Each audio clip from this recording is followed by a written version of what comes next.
স্বাগত দীপ্ত সংবাদে আপনাদের সাথে আছে আমি তানিয়া আফরিন। আজ ঐতিহাসিক ৬ দফা দিবস।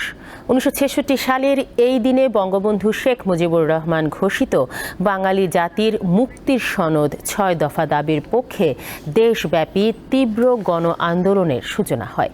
৭ জুন আওয়ামী লীগের ডাকা হরতালে টঙ্গী, ঢাকা ও নারায়ণগঞ্জে পুলিশ আর ইপিআরের গুলিতে শহীদ হন ১১ জন বাঙালি। পাকিস্তান প্রতিষ্ঠার পর থেকে বাঙালিদের অর্জিত বৈদেশিক মুদ্রা দিয়ে উন্নত পশ্চিম পাকিস্তান গড়ে তোলে শাসক গোষ্ঠী। শোষণ ও বৈষম্যনীতির বিরুদ্ধে প্রতিবাদ জানান আওয়ামী লীগ সভাপতি শেখ মুজিবুর রহমান।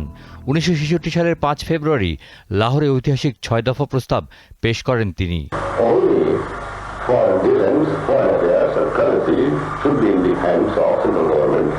স্বায়ত্তশাসন, অভিন্ন মুদ্রা ব্যবস্থা, নিজস্ব প্রতিরক্ষা ব্যবস্থা সহ ৬ দফা দাবি জনপ্রিয় হয় কিছুদিনের মধ্যেই। শেখ মুজিব সহ আওয়ামী লীগের শীর্ষ নেতাদের গ্রেফতার করা হয়। তাদের মুক্তির দাবিতে ৭ জুন পূর্ব পাকিস্তানে ডাকা হরতালে শহীদ হন ১১ জন বীর বাঙালি।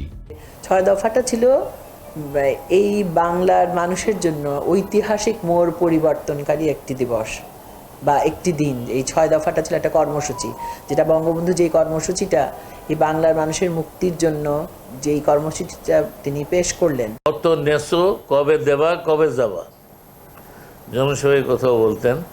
অর্থাৎ এই বন্ধু শোষণ করে কত টাকা নিয়েছে, কবে ফেরত দিবে এবং কবে তারা এদেশ ছেড়ে চলে যাবে। কাজেই এটা মূলত এক দফারই, মানে এরা বলতে পারেন যে প্রথমে এক দফা সরাসরি না বলে এক দফার এটা একেবারে প্রস্তুতি পর্ব ৬ দফার মাধ্যমে জাতিকে তিনি ঐক্যবদ্ধ করেছিলেন।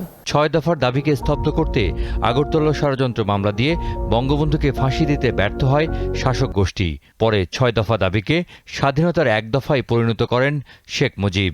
ওদের শোষণের পথ বন্ধের জন্য, অর্থাৎ বাঙালি জাতির মুক্তি সনদ ম্যাগনা কার্টা হিসেবে তিনি দিয়েছিলেন। এই দাবি দেওয়ার কারণে আইয়ুব খান অস্ত্রের ভাষায় কথা বলেছিলেন এবং বঙ্গবন্ধুকে ফাঁসি কাস্টে ঝুলানোর জন্য আগরতলা মামলা দিয়ে সমস্ত আয়োজন করেছিল। এই ৬ দফাটাই আসলে ৬ দফাটার মধ্যে আপনি দেখেন যে এখানে স্বায়ত্তশাসনের কথা বলা হচ্ছে, কিন্তু এই স্বায়ত্তশাসনটা দিতে গেলে শেষ পর্যন্ত কিন্তু ওইটা দেবে না বলেই আমাদেরকে এক দফাতেই চলে যেতে হলো। ৬ দফা দাবির পথ বেয়ে ৭০-এর নির্বাচনে বাঙালির বিপুল বিজয়ের পর আসে ৭১-এর চূড়ান্ত স্বাধীনতা। নাজমুল হোসেন, দীপ্ত সংবাদ, ঢাকা। এদিকে ৬ দফা দিবস উপলক্ষে জাতির পিতা বঙ্গবন্ধু শেখ মুজিবুর রহমানের প্রতিকৃতিতে ফুল দিয়ে শ্রদ্ধা জানিয়েছেন প্রধানমন্ত্রী শেখ হাসিনা। সকালে রাজধানীর ধানমন্ডিতে বঙ্গবন্ধুর প্রতিকৃতিতে শ্রদ্ধা জানান তিনি।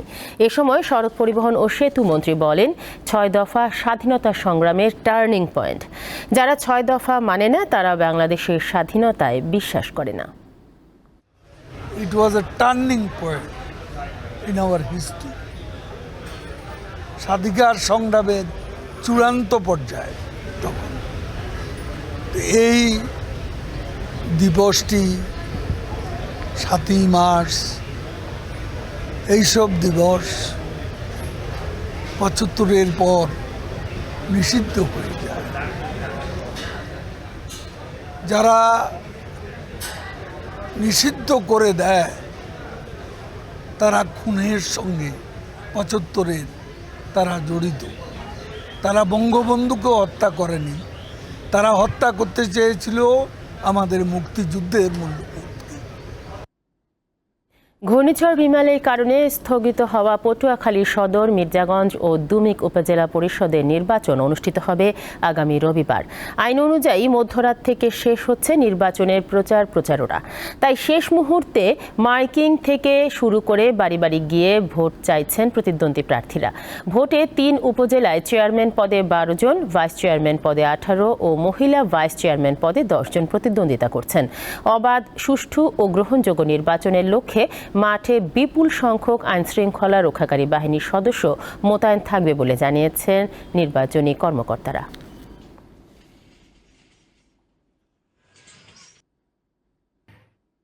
ঈদুল আজহাকে সামনে রেখে ব্রাহ্মণবাড়িয়ায় প্রায় 15,000 খামারে লক্ষাধিক গরু প্রস্তুত রয়েছে। গোখাদ্যের দাম বাড়ার পর এবার সীমান্ত দিয়ে চোরাইভাবে গরু আসা নিয়ে শঙ্কায় রয়েছেন খামারিরা।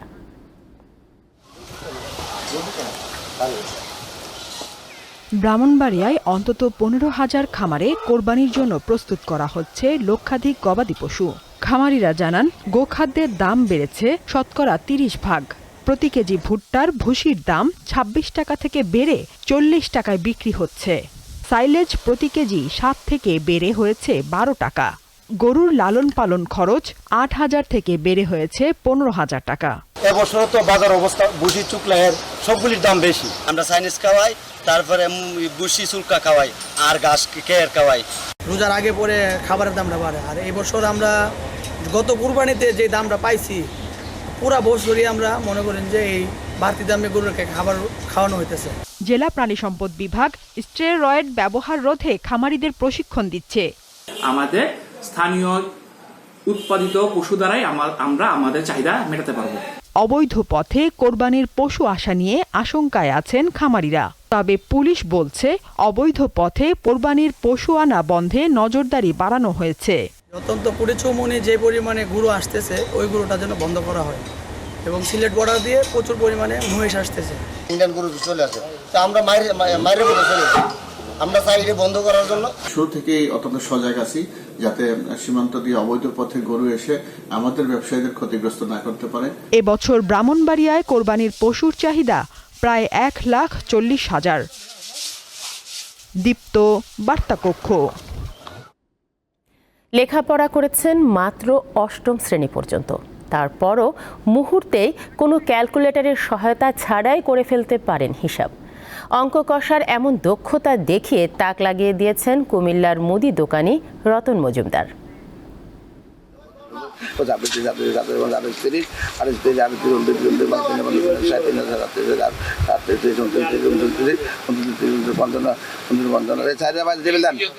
বলা যেতে পারে, দৌড়ের ক্ষেত্রে যেমন উসাইন বোল্ট, অঙ্কের ব্যাপারে রতন মজুমদার ঠিক সেরকম।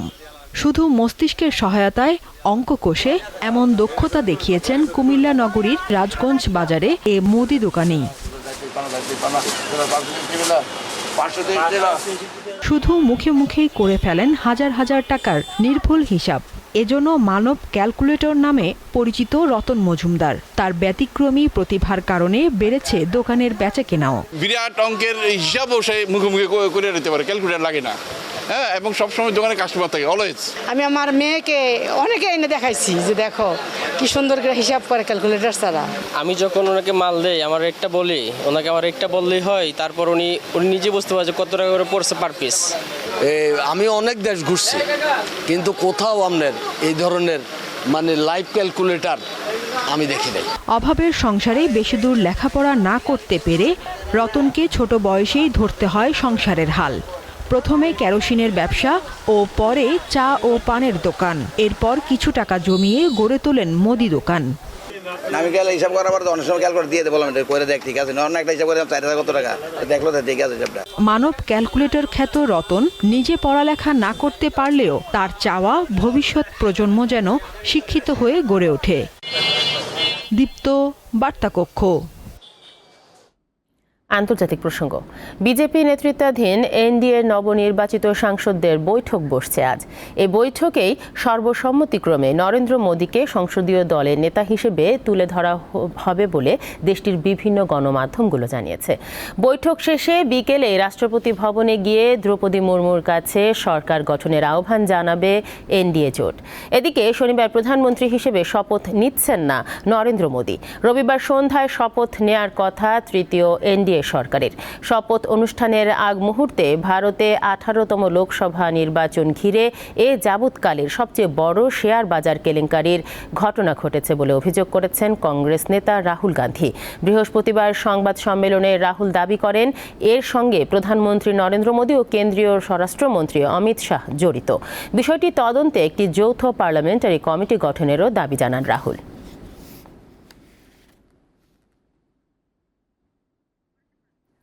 শ্রীলঙ্কার বিপক্ষে ম্যাচ দিয়ে শনিবার টি-20 বিশ্বকাপ মিশন শুরু করেছে বাংলাদেশ। ডালাসের গ্র্যান্ড প্রেইরি স্টেডিয়ামে ম্যাচ শুরু শনিবার সকাল 6:30টায়। তবে শরীফুলের চোটের কারণে একাদশ সাজানো নিয়ে দুশ্চিন্তায় রয়েছেন কোচ।